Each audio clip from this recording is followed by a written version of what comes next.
Bonjour à toutes, bonjour à tous, très heureux de vous retrouver en ce début de semaine. C'est Dingue de Sport sur Sport FM, la radio qui mouille le maillot, et sur le www.sportfmtg.com, lundi 25 avril 2022. Excellente semaine à toutes et à tous.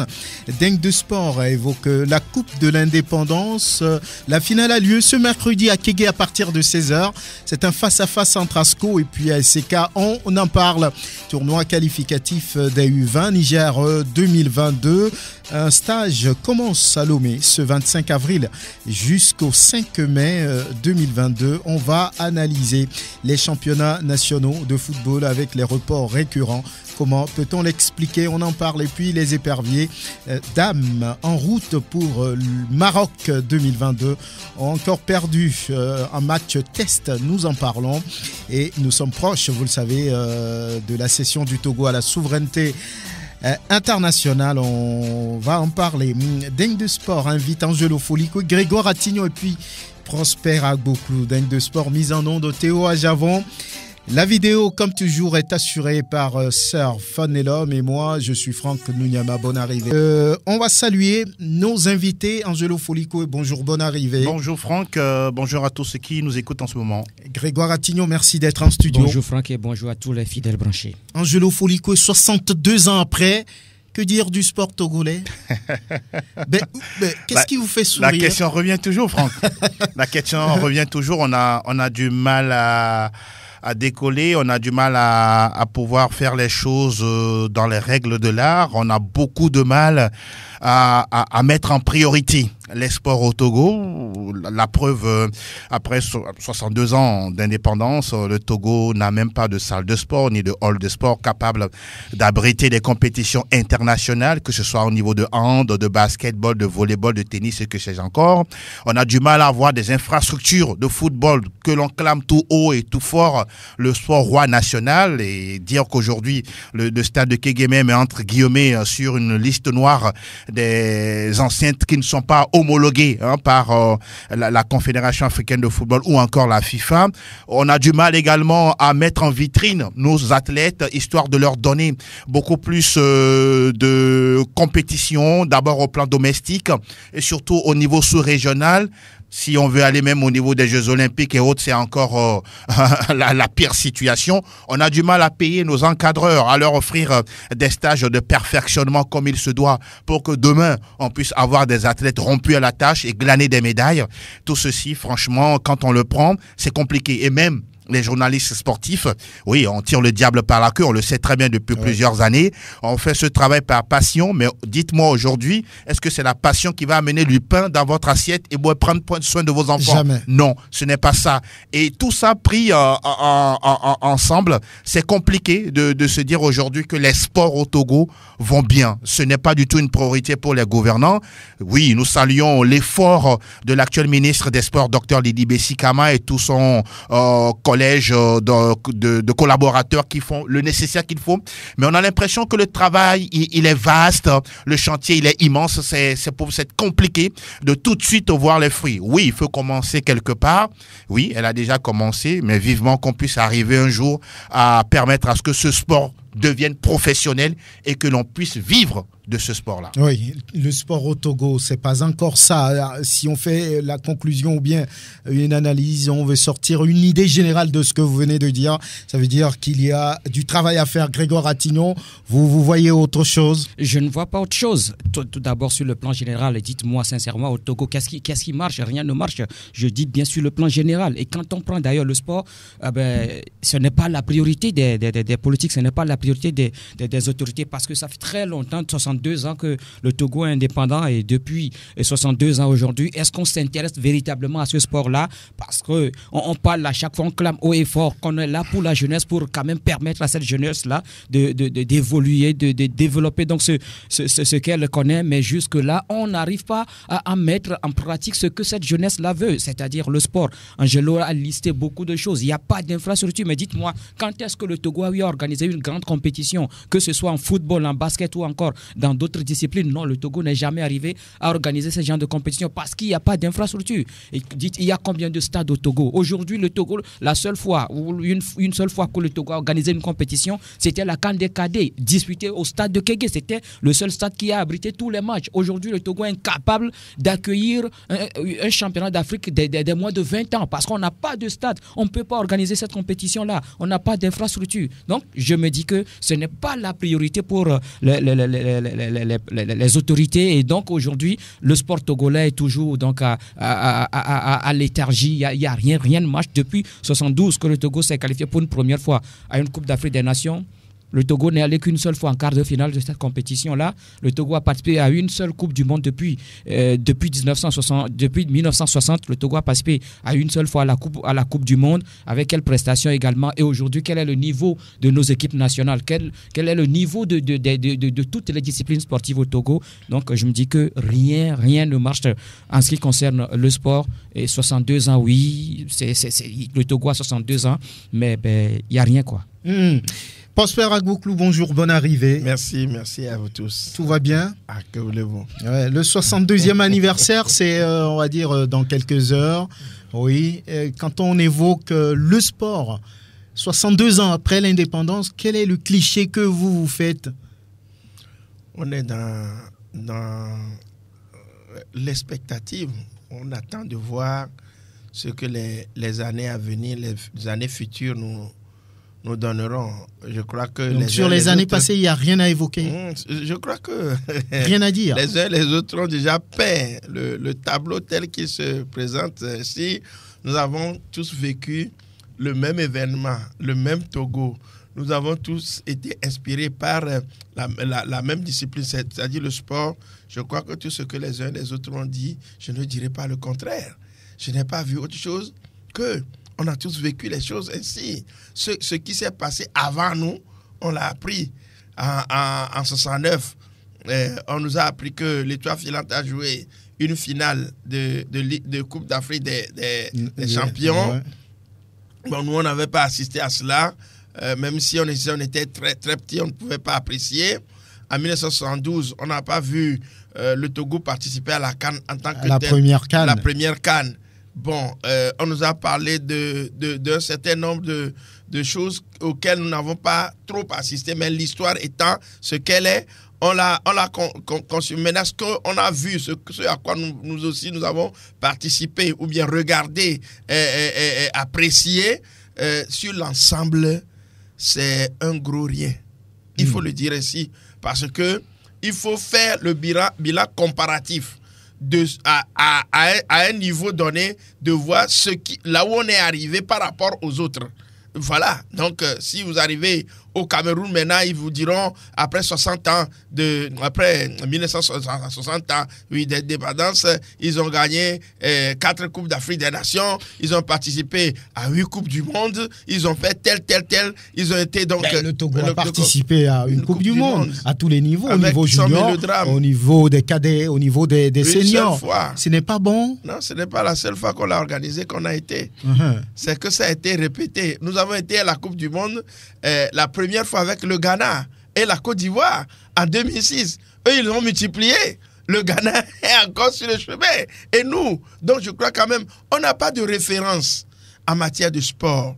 Et moi, je parle toujours de cette influence autour des premiers responsables.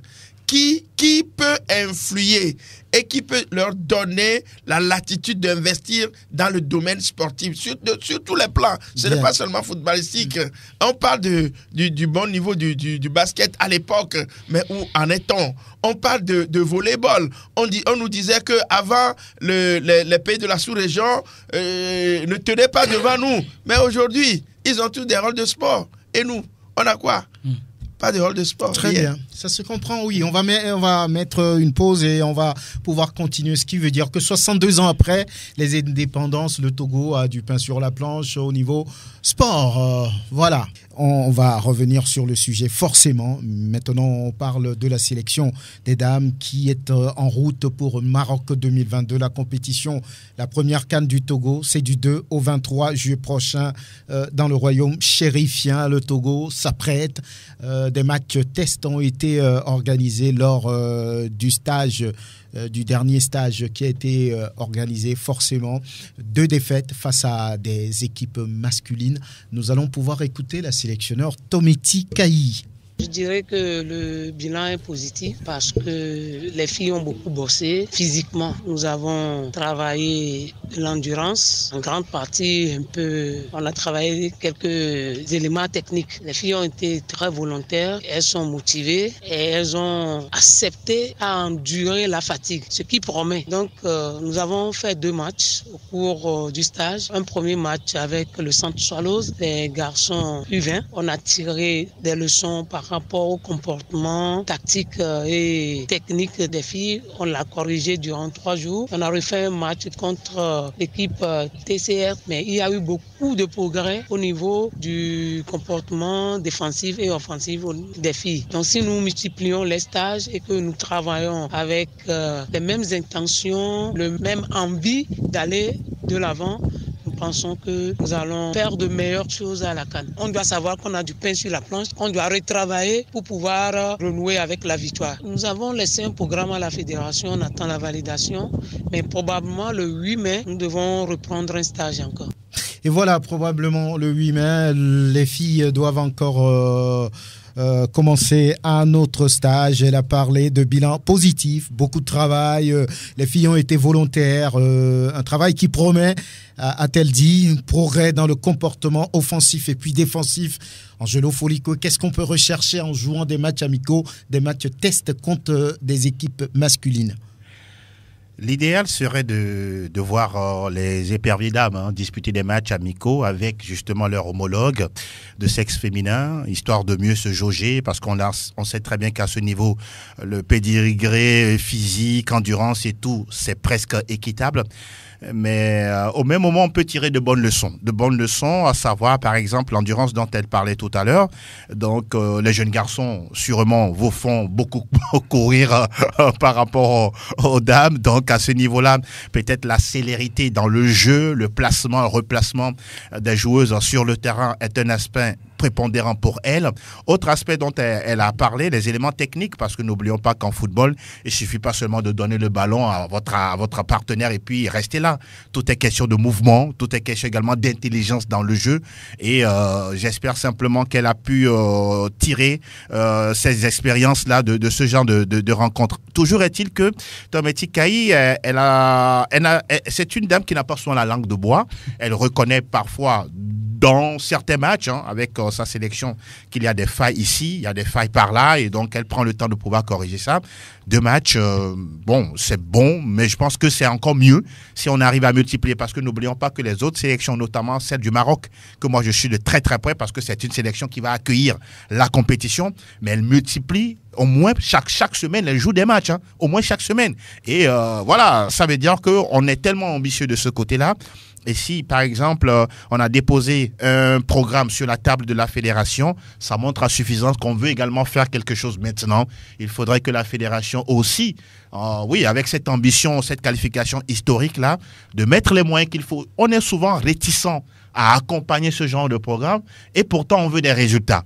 Si on veut des résultats, mettons les moyens qu'il faut et demandons des résultats où il y a des rapports après. Et donc, je me dis vivement que Tometi Kayi trouve encore plus, je dirais, de moyens, surtout permettre à ces jeunes dames-là de continuer à jouer, parce que n'oublions pas une chose, les filles, ce n'est pas forcément le même physique que les garçons. Il faut tout le temps les mettre à disposition, surtout travailler avec elles, d'autant plus que les techniciens qui sont souvent dans le football féminin vous diront que c'est compliqué de gérer les groupes de filles, que ce soit même dans les sports de main, c'est presque le même problème. Donc, Tometi Kayi, on ne peut que lui souhaiter beaucoup de courage, et surtout, là, j'insiste là-dessus, que la fédération accepte ou valide son programme et qu'on ait des bons résultats à l'avenir avant le début de la compétition. C'est dans quelques mois, Prosper Agboklou, la première des choses normalement à faire par la fédération pour permettre à cette sélection de pouvoir bonifier sa qualification pour la Coupe d'Afrique.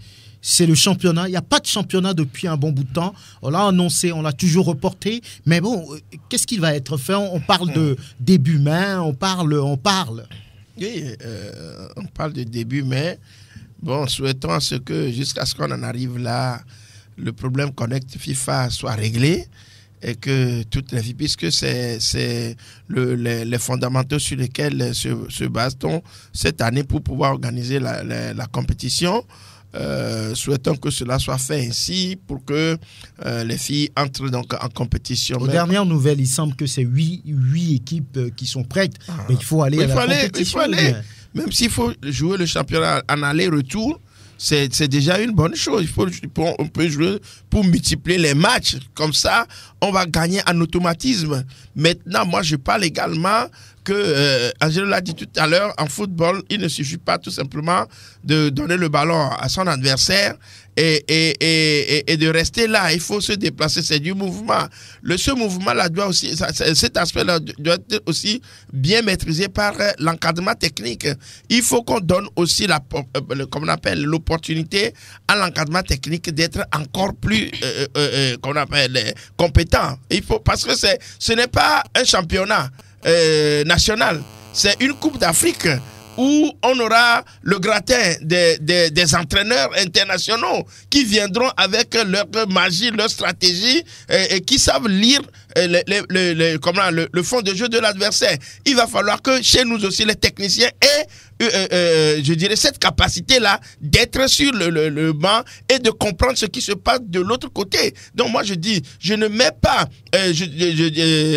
en doute la compétence de ceux que nous avons, mais je crois quand même qu'il faut multiplier eux aussi de leur côté comme on appelle les apprentissages pour qu'ils aient un niveau aussi. Sinon, on peut avoir de bonnes joueuses venues de ci et de là.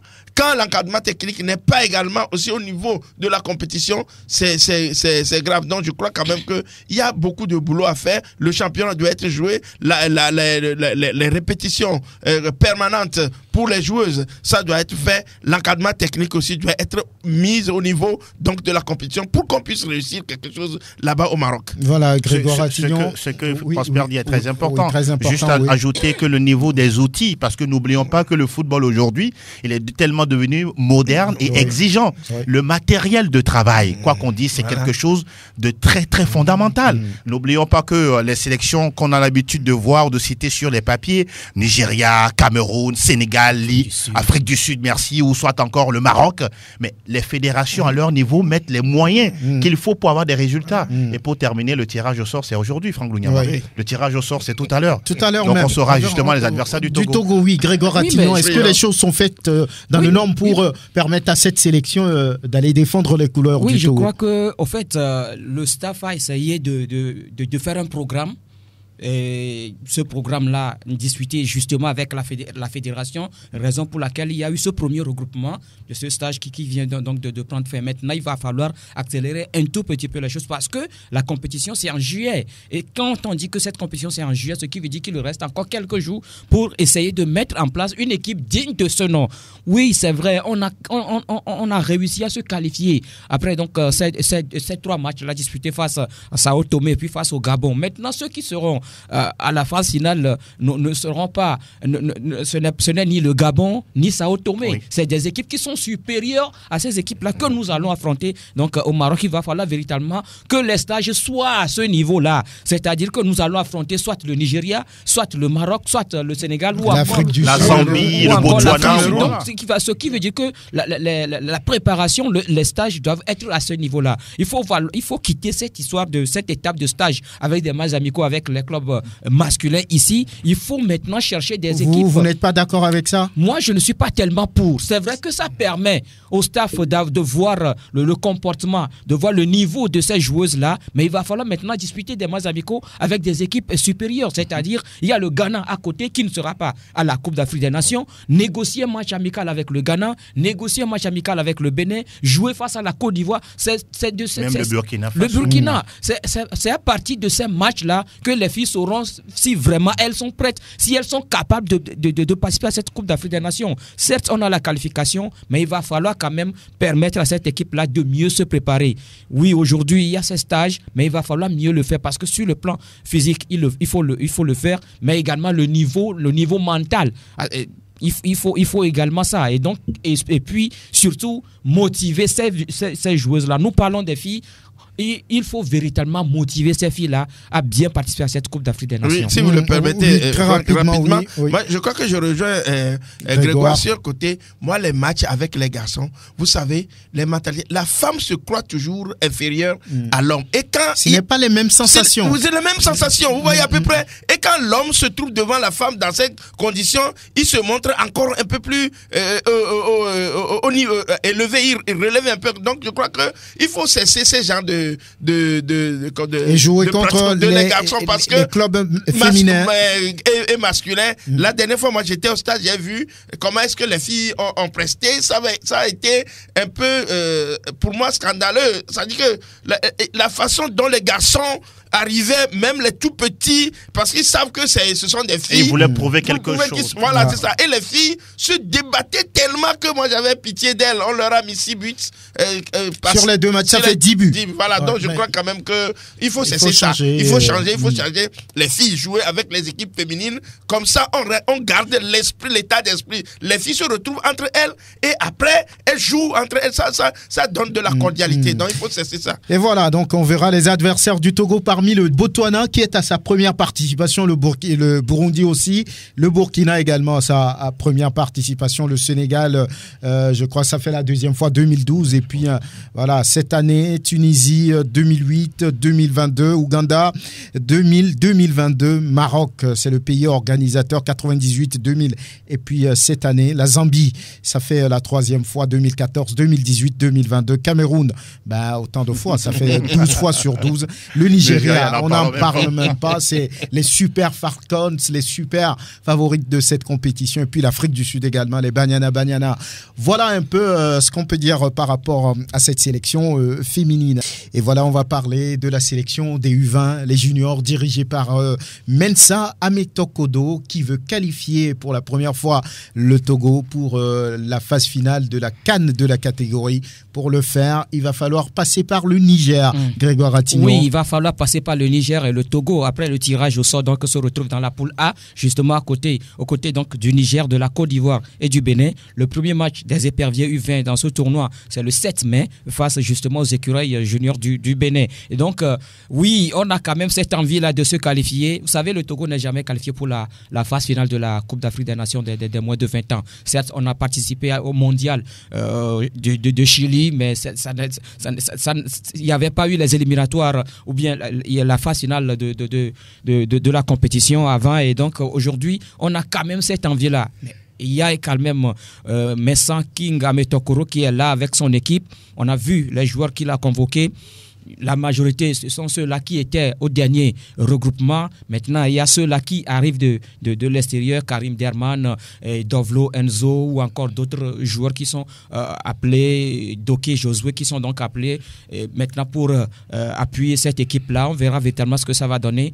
Ce stage-là démarre ce jour justement au stade municipal de Lomé. Voilà, donc on verra ce que ça va donner. Mais il va falloir véritablement préparer cette compétition-là parce que vous l'avez dit, Ametokoro a cette envie-là de faire qualifier le Togo pour la Coupe d'Afrique des Nations.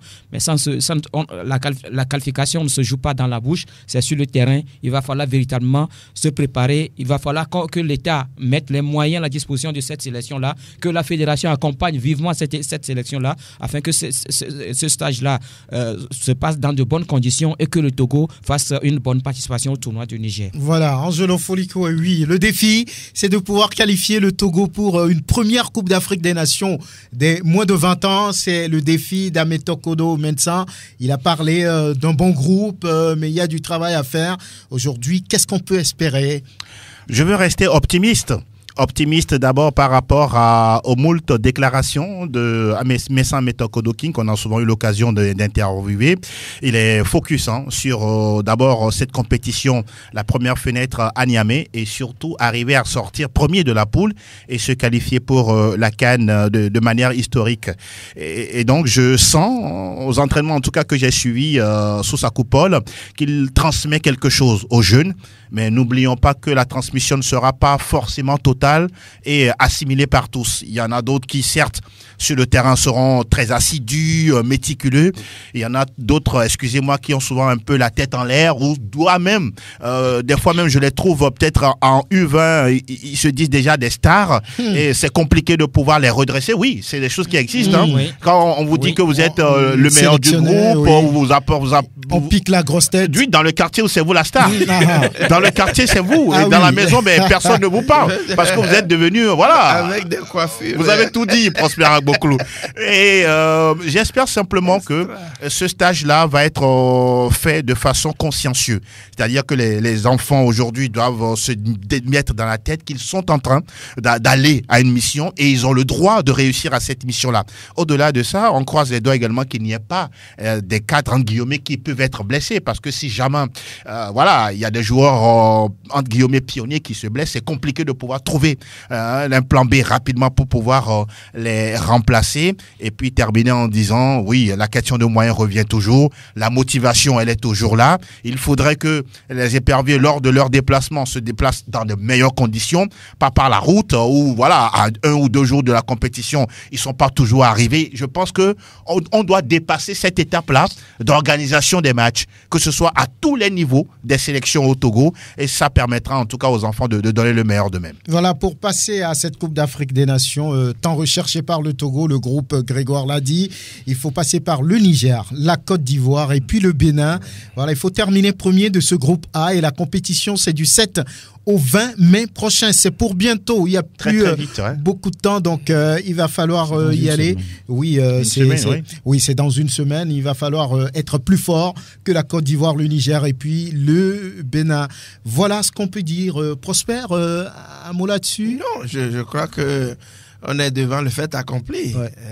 Maintenant, il faut du génie vraiment pour pouvoir combler tous les déficits, je dirais physiques, techniques et tout ce qu'il faut. Bon, maintenant, il faut que l'État soit derrière. On sait que la ministre des Sports et la fédération sont, je dirais, concernés. On doit refuser l'attentisme et pour pouvoir faire les choses au mieux. Je crois que c'est ce qu'on va attendre. Faire passer donc le message que les jeunes arrivent là-bas motivés. Si tant est qu'on s'est inscrit pour les compétitions, il faut éviter l'esprit de courbetaire. Éviter l'esprit de courbetaire. L'essentiel, c'est d'y participer. Il faut bannir ça. Voilà. On a dépassé ça, c'est depuis 1904, je crois. C'est important de pouvoir sortir justement de cette maxime légendaire. Mais aussi, moi je pense quelque part le Togo fait bien, mais fait pas mieux. Au Bénin actuellement, ils ont des problèmes, surtout au niveau de la sélection U20. Le staff n'est pas encore constitué. On a l'impression que les U20 même n'existent pas au Bénin voisin. Donc, pendant ce temps, les fanions sont pris en compte avec tout ce que vous savez comme, voilà, qu'est-ce qu'on met dans l'assiette en matière de primes. Donc, bon, est-ce que le Togo pourra profiter de cette pagaille-là? Pourquoi pas gagner les 3 points et avancer? Ce serait une bonne chose quand même. Pourquoi pas? Mais les U20, beaucoup de courage, oui. Et l'on parle maintenant des playoffs du championnat national de football de première division. On sait que pour la D2, on n'a pas encore le calendrier. Alors que la phase régulière a pris fin depuis un bon bout de temps. Mais on attend toujours les playoffs. On a disputé la 3e journée. La 4e devait être disputée le week-end passé, mais patatras, au dernier moment, il semble que quelqu'un a toussé. Et puis voilà, on a reporté le championnat. Voilà, donc on s'arrête sur la 3e journée pour le moment. Mais Angelo, une question. Qu'est-ce qui peut provoquer ce report qu'on connaît souvent dans le championnat national? Ne soyons pas étonnés, Franck. Je pense que quand on n'a pas une institution forte, on a des situations aussi bizarres qui se produisent et voilà, toute la chaîne de l'organisation prend un coup. Nous, à notre niveau, on savait très bien que voilà, les championnats, les matchs de play-off devraient s'enchaîner et devaient s'enchaîner surtout après la coupure, entre-temps, du au calendrier international. Et on s'attendait à ce que les matchs se jouent dimanche et mercredi, ce qui n'est pas souvent au goût des techniciens et même des joueurs. Quand vous vous approchez d'eux, ils vous disent que non, ça casse pratiquement tout le travail qu'ils ont mis en place depuis un bon bout de temps. Et puis, le fait que les matchs s'enchaînent, mais c'est un gros coup physique pour les joueurs. À un moment donné, il y en a qui sont précieux, qui se blessent, et c'est compliqué d'avoir des résultats sur le terrain. Maintenant, on aurait appris comme quoi Asco aurait demandé qu'on reporte son match, et derrière, on a subi, ou bien on aurait subi des pressions ou des demandes incessantes. Voilà pourquoi aujourd'hui, la commission d'organisation, ou bien le comité d'organisation a dû revoir un peu les choses pour ajourner le 4e acte, et tout de suite, on a programmé le 5e acte. Moi, je dis, quand les choses se font comme ça, sincèrement, ça ne donne pas de crédit à notre championnat et ça ne donne pas également du crédit à la Fédération togolaise de football. Vous avez par exemple ce fameux mot qu'on a sorti depuis plusieurs mois avant que la dernière fois on ait commencé à travailler. Je vais parler du mot professionnalisation. Mais attendez, lorsque vous avez des partenaires qui accompagnent votre compétition et que sur un coup de tête, tout de suite, vous changez le déroulement du calendrier, mais à un moment donné, sur toute la ligne, les sponsors, les partenaires, les médias, tout ce que vous voulez, tout le corollaire, mais il y a un gros problème. Personne ne vous fait confiance. On ne vous fera jamais confiance. Et si on parle de professionnalisation, je pense que ça doit commencer d'abord par la programmation des matchs et surtout avoir cette rigueur que ces matchs-là soient joués aux dates indiquées. Mais si ce n'est pas le cas, franchement, moi je dis, ça ne nous arrange pas. Non seulement ça n'arrange pas les clubs qui demandent le report, même les joueurs, ça ne les arrange pas. Et nous risquons même de dépasser le timing qui était réservé à ces compétitions-là. Si par exemple on nous avait dit que les championnats vont se terminer en mai, oui. Eh bien, on est obligé. Selon les informations, les championnats doivent prendre fin avant la fin du mois de mai. Et là, parce qu'après, le Togo doit envoyer les noms des 2 représentants. Qualifiés, oui. Sur le continent. C'est ce qui se passe. Et là, on risque d'avoir une saison élastique, d'aller en juin, et puis ça pourrait empiéter ou causer d'autres conséquences. C'est déjà élastique, oui. Vous comprenez la situation? Je ne comprends pas cette situation. Et Angelo a évoqué tout à l'heure cette coupure qu'il y a eu entre-temps pour permettre aux éperviers d'aller faire le stage à Antalya. Et ensuite, il y a les locaux également qui étaient... Est-ce que cette coupure même s'explique? Oui, mais bon, on l'explique par ce stage-là. C'est ce qui a été dit. On l'a expliqué par ce stage-là. Mais moi, ce que je dis par rapport à la dernière sortie, à la dernière décision de faire reporter justement la 4e journée, je me dis que la fédération a cédé. La fédération a cédé et ce n'est pas bien pour une institution comme la Fédération togolaise de football. Quand vous programmez quelque chose, je crois que le calendrier là a été fait. Ce n'est pas dans la semaine que le calendrier a été fait pour ce qui concerne la 4e journée du championnat national de première division et également la Coupe de l'Indépendance. Excusez-moi, Asco de Kara sait très bien que cette 4e journée devait se jouer. Il y a également cette finale de la Coupe du 27 avril qui était déjà programmée. Maintenant, pourquoi c'est après le match, au lendemain du match contre Gomido de Palimé, après ce match nul face à Gomido, et finalement on commence par bousculer les choses et on a mis finalement la pression sur la fédération, obligeant donc la fédération à céder donc à leur pression et maintenant reprogrammer les choses, et ça change un tout petit peu les choses. Je me dis que si après cette Coupe de l'Indépendance on a programmé la 5e journée, et supposons que c'est un autre club comme Gomido ou AS Togopa ou encore Dito qui dit non, que nous ne sommes pas prêts à disputer la 5e journée, la fédération va encore céder. Mais ce n'est pas bien. Il va falloir qu'on ait une institution, qu'on respecte véritablement, qu'on ait une institution et qu'on décide, si on prend une décision, qu'on respecte cette décision-là. Aujourd'hui, c'est Asco de Kara qui prend cette décision, qui dit non, que nous ne pouvons pas jouer. Alors qu'Asco de Kara, Asco de Kara, pour le compte de la 3e journée, a joué à Kara face à Gomido de Palimé. Gomido a fait le déplacement aller-retour. Et aussitôt le match fini, Gomido est rentré à Palimé. Asco de Kara n'a pas fait le déplacement. Et à la 4e journée, Asco de Kara recevait, ou bien AS Bina recevait Asco de Kara encore à Kara. Mais moi, je ne vois pas là où il y a eu le problème pour demander ce report-là, ou bien c'est parce que Asco, il y a cette Coupe d'Afrique, Coupe du 27 avril, qu'Asco finalement va se déplacer sur Lomé. Et il faut chambouler un tout petit peu la chose. Je me dis que je suis désolé pour la fédération, désolé également pour le club Asco de Kara. Voilà pourquoi souvent les gens disent qu'il faut avoir des institutions fortes et non des hommes forts. fort. Oui, je crois que le ventre mou même de ce problème, c'est que moi, j'étais même étonné lorsque le jeudi, on nous a... Vous deviez partir sur le vendredi. Le vendredi, oui, Vous deviez partir. Tu t'apprêtais. Même la programmation de la 3e journée. Il y a le stade de Sokoré qui est libre, où on nous fait jouer un match le lendemain, le jeudi, et qui emprunte même sur le temps de repos des joueurs. Vous voyez à peu près. Il y a aussi cet aspect scientifique. Vous ne comprenez pas pourquoi on ne met pas le stade de Sokoré en contribution. oui, en exhibition. ACK peut venir jouer à Sokoré. ACK aujourd'hui peut élire domicile à Sokoré et ASCO reste à Kara, ce qui fera bien que les équipes joueront au même moment. Et voilà, le jeudi, on a joué 2 matchs le mercredi et le jeudi, on programme un deuxième. Donc, je crois quand même qu'il y a un aspect scientifique, pratique sur lequel il faut revenir. Maintenant, sur ce que les uns et les autres ont dit sur le report, je crois que la fédération doit être au-dessus de tous les clubs, quelles que soient les circonstances, parce qu'on ne peut pas miser seulement sur un effectif pour pouvoir faire toute la compétition. Quand est-ce que les autres vont jouer? Quand est-ce que les deux vont jouer? Et même quand on se rappelle, on se reporte donc à Antalya, pour combien de joueurs on a suspendu le championnat? Combien de joueurs étaient partis et on a suspendu? Même si c'est le cas, il y a des clubs qui ont perdu pour ce stage beaucoup de joueurs. On reporte les matchs de ce club. Voilà. On ne reporte pas le championnat, non. Et ça a fait 1 mois. Je crois quand même que on n'est pas critique vis-à-vis donc de la fédération, mais on aide la fédération à être plus professionnelle. Comme Angelo vient de le dire, peut-être que les gens nous lorgnent par rapport au sponsoring et qu'ils ont commencé par sentir qu'il n'y a pas une même mise sur les décisions. Je crois quand même que ça ne nous arrange pas. La fédération fait des efforts, on ne refuse pas. Mais là-dessus, je crois quand même que ce report n'a pas arrangé du tout les choses. Et moi, je voudrais ajouter une chose. Oui. On le dit, ne fabriquons pas les champions au Togo. Il faut qu'on arrête ça. Prosper l'a dit, on nous regarde.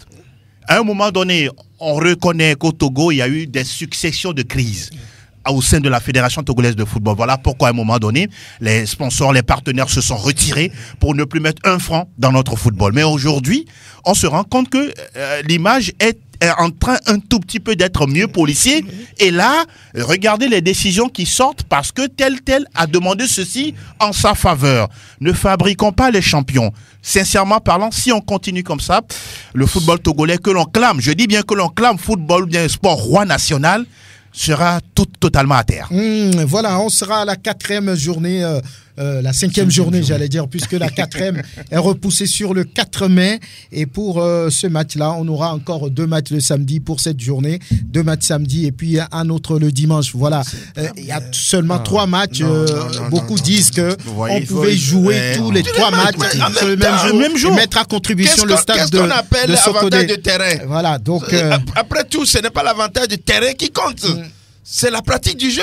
Voilà. On peut jouer sur tous les terrains et gagner. Donc, je crois qu'on en appelle au centre de responsabilité de la fédération de dépasser un tout petit peu les clubs, de programmer. ACK peut jouer. Moi, je crois que les dirigeants d'ACK, quand on leur proposera de jouer à Sokoré, ils ne vont pas refuser. Ils peuvent jouer là-bas. Il y a une belle pelouse là-bas. Alors, c'est sécurisé. Le championnat a été joué là-bas. Absolument. La première journée même de championnat a été jouée là-bas. Oui, donc, beaucoup disent que oui, il faut faire les choses comme ça. Samedi, par exemple, pour le compte de cette 5e journée, on aura à Kara, à Asco, Dito, et au municipal de Lomé, à Estogoport, Gomido, et puis le lendemain, dimanche, le seul match à SK, à Esbina. Voilà, à Kara. Voilà. À Kara, voilà. Alors que ce match pouvait se jouer à son côté. Pourquoi pas? Alors, le lendemain, c'est le 1er mai.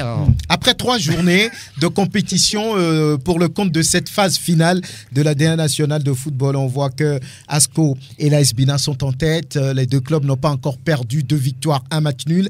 Et puis en 3e position, c'est le Dynamique togolais. On va dire 1 victoire, 2 matchs nuls. Et puis derrière, ASK, Gomido. Et voilà, ASK a perdu 2 fois, Gomido a perdu. Et puis AS Togoport, ça vous paraît bizarre ce classement?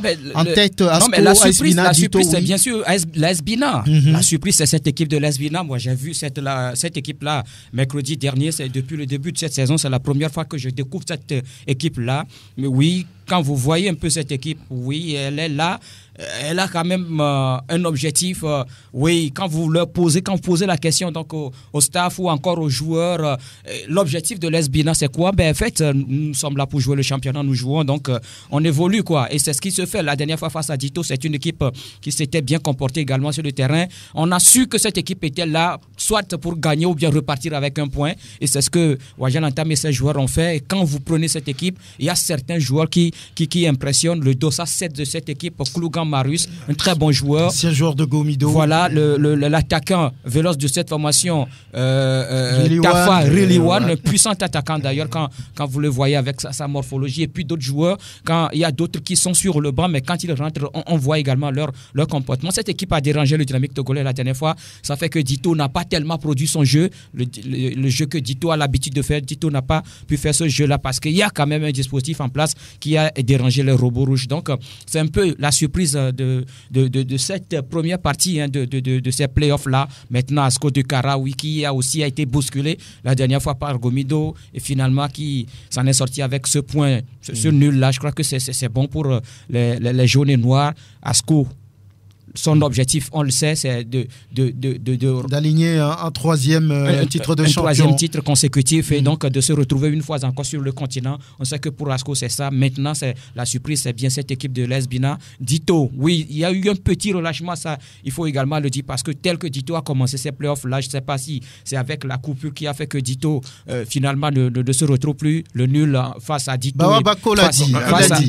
Face à Gomido et puis la dernière fois face également, il y a l'élan un peu qui est coupé, mais quand vous, justement, Bako l'a dit que cette équipe va retrouver sa forme, sans doute qu'on verra la suite. Maintenant, oui, la SK, on sait que le début a été un tout petit peu difficile, 2 défaites, et ensuite il y a eu cette réaction face à Togoport. La déception, c'est justement le club portuaire. Le club portuaire dernier avec 0 points après 3 matchs, vous comprenez ça? Moi, je comprends, parce que pour moi, le finish, le cliché final, donc de la phase régulière ne m'a pas été du tout clair là-dessus, parce que je me pose la question, est-ce que l'Est Goport était vraiment prêt pour en arriver là?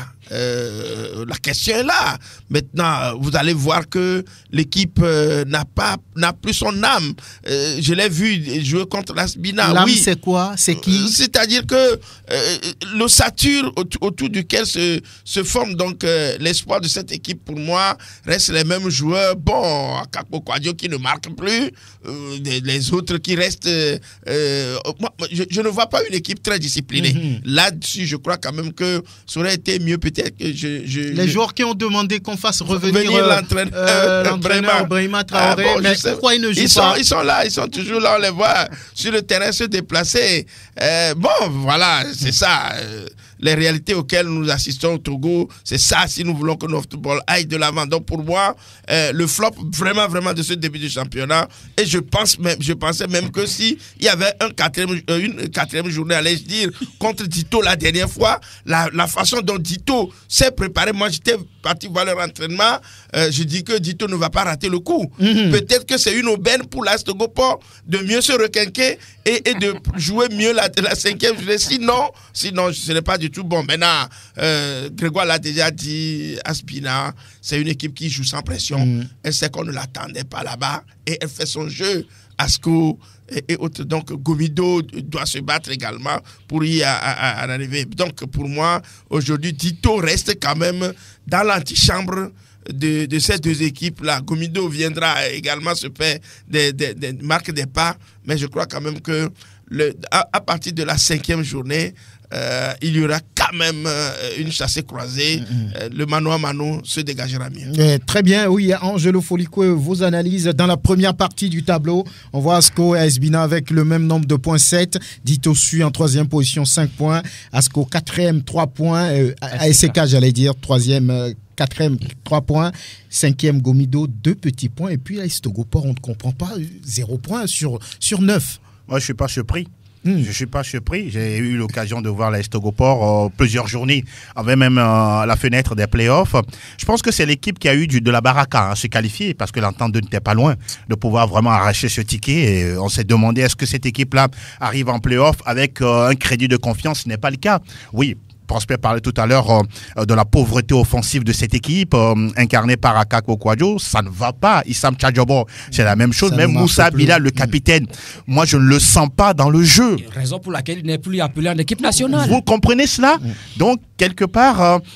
je ne sais pas si c'est l'environnement, le discours des dirigeants, la motivation qui n'est pas forcément au rendez-vous, ou le fait même de pouvoir mettre certains joueurs qui ne méritent pas d'être titulaires. Ça aussi, quand il y a une certaine complaisance dans la gestion de l'effectif, mais ça déteint sur les résultats. Pour Gomido, je ne suis pas du tout surpris quand vous voyez le potentiel de cette équipe. Pour moi, elle a une marge de progression.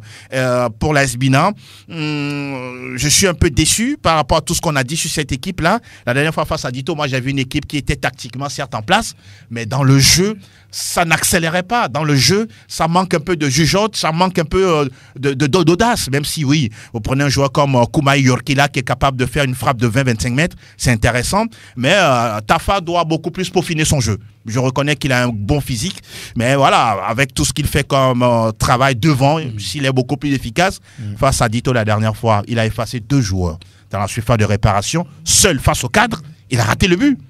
Le cas de Dynamique Togolais, c'est un 4-4-2 qui ne dit pas son nom, Patombi Kidinam et puis Yere Justin. Je pense que voilà, cette équipe-là, si elle continue d'être sérieuse et d'être surtout appliquée devant le but, elle pourra faire la différence et puis terminer avec l'ASK. Je pense que l'ASK a eu du retard à l'allumage. Ouais. C'est une équipe avec le même groupe, presque comme Asco de Cara, sauf que voilà, ça a été compliqué lors de la première journée, la deuxième journée également. Heureusement que la dernière fois, ils sont tombés sur une équipe faible de l'AS Togoport, mais ils ont su en tout cas gagner leur match. Et je me dis que cette équipe-là, elle peut se réveiller et enchaîner des victoires. Ouais. Enchaîner des victoires, on verra bien dès samedi et dimanche lors de la 5e journée de cette phase finale de la D1 nationale de football. Et voilà, les gens attendent aussi le programme des playoffs en 2e division. Et l'on parle un peu de l'élection à la Fédération ivoirienne de football. Aïe, aïe, aïe. Didier Drogba, aïe, aïe, aïe. Il voulait faire comme Samuel Eto'o, mais dès le premier tour, il a été éliminé. Et voilà, Angelou Folikoué, comment peut-on comprendre une telle situation? Parce que tout le monde le sait, c'est à cause de lui que ces élections ont été reportées, repoussées à plusieurs reprises. On a mis voilà, des choses en place. On a voulu même écarter les gens pour que Didier Drogba soit peut-être le seul candidat. Mais à l'arrivée, voilà, ça n'a pas réussi. Et finalement, c'est Idriss Diallo qui est élu président. Didier Drogba s'est-il grillé à vos yeux? Oui, totalement. Totalement. Je pense que le coup de la FIFA et de la CAF, qui voulaient tout faire pour mettre Didier, leur homme là-bas, ça n'a pas marché, ça a été un fiasco, vous l'avez dit. Est-ce qu'il a été grillé? Je pense que oui. J'aurais été à sa place, je ne maîtrise pas le terrain, je ne connais pas forcément le réseau en place depuis plusieurs années, pour ne pas dire des décennies, et quels que soient les milliards que je porte dans mon projet, quelle que soit l'aura que j'ai au niveau de la sélection ou même sur le plan international en ce qui concerne ma carrière, ça ne me garantit pas tout de suite une victoire haut la main. Et là, franchement, moi, j'ai eu mal à sa place. La question que je me pose, je continuerai toujours de me la poser. Est-ce que dans 4 ans, il pourra revenir, avoir le courage de revenir? On lui a posé la question, il n'a pas pu répondre. Il a dit... On va seulement soutenir le président élu. C'est la réponse qu'il a donnée. Et j'imagine sa frustration. Et puis terminer en disant que les élections en matière d'institutions qui ont une forte connotation sur le plan national et qui ont une imbrication avec le pouvoir, si vous n'êtes pas du côté du pouvoir, vous ne pouvez jamais passer. Donc c'est le réalité. Pouvoir qui fait gagner. Ah oui. Angelo Folikoué a parlé de réseau puissant. Drogba, au-delà de ces milliards, n'a pas le soutien de beaucoup de ses anciens coéquipiers. Il n'y a que Yaya Touré qui s'est affiché avec lui. Didier Drogba, éliminé dès le premier tour. Oui, qu'est-ce qu'on peut comprendre? En fait, moi, je ne suis pas tellement surpris de ces résultats. Oui, Angelo a dit quelque chose tout à l'heure pour terminer son commentaire, son analyse. Il a parlé du pouvoir. Et quand on parle du pouvoir, vous comprenez là que... Ces genres d'élections sont aussi politiques. Ah oui, ça, il faut le reconnaître. Il faut le reconnaître. Et ça, tout le monde sait qu'entre Didier Drogba et l'autorité au pouvoir, Alassane Dramane Ouattara, ce n'est pas ce n'est pas de C'est quoi, ils se sont insultés? Non, mais ils se sont pas insultés, mais le problème s'est déjà posé quand Drogba était même en sélection. Vous vous rappelez de la dernière Coupe du Monde disputée par Didier Drogba. Le brassard de capitaine a été retiré à Drogba alors que le monsieur était bien en compétition. Il était là, il était bien sur le terrain, mais on lui a retiré le brassard. Donc, et avec cette élection, oui, mais l'entraîneur peut décider de lui retirer le brassard. Où est le problème? L'entraîneur, ce n'est pas lui qui décide de celui qui. C'est vrai que c'est lui qui remet le brassard, mais ce n'est pas lui qui décide de celui qui doit prendre le brassard. On le sait partout en ce qui concerne les équipes nationales. Et celui qui décide de donner le brassard, pourquoi il n'est pas entraîneur? Mais il ne peut pas être entraîneur. Bien. Donc maintenant ici, je crois que c'est une élection. Oui, Drogba est allé, il a perdu au premier tour. Il doit être un homme parce que là, il sait qu'il va à une élection et quand on va à une élection, quand on va à une compétition, soit on perd, soit on gagne. C'est un compétiteur. Voilà, donc il doit quand même le comprendre ainsi. Mais moi, je me dis que si c'est le meilleur choix des Ivoiriens, le choix est là. Le président est élu, on verra. Avec vous, Prosper, très rapidement. Oui, je crois que je suis aussi déçu pour Drogba. Angelo l'a dit, je ne sais pas si Drogba va se relever vraiment de cela, revenir encore parce que le milieu est vraiment miné. Et quand vous êtes bêté en Côte d'Ivoire comme Gbagbo, à mon avis, vous n'avez pas la chance de passer. Il faut être Dioula. Peut-être. Il faut être Sénoufo. Je crois. Il faut être pour l'être, je vous dis, si vous êtes bêté comme Gbagbo en Côte d'Ivoire pour gagner les élections à la FIFA, je crois que on va passer à une autre ère. Je ne suis pas sûr. Très bien, très bien. Nous ne sommes qu'en football. Et il faut tout faire pour sortir le politique ou bien la politique du sport. Le sport n'en a pas besoin. Merci Angelo Folikwe. Merci Grégoire Attignon. Prosper Agbouklou et Lorma Dovon. Théo Ajavon, à bientôt.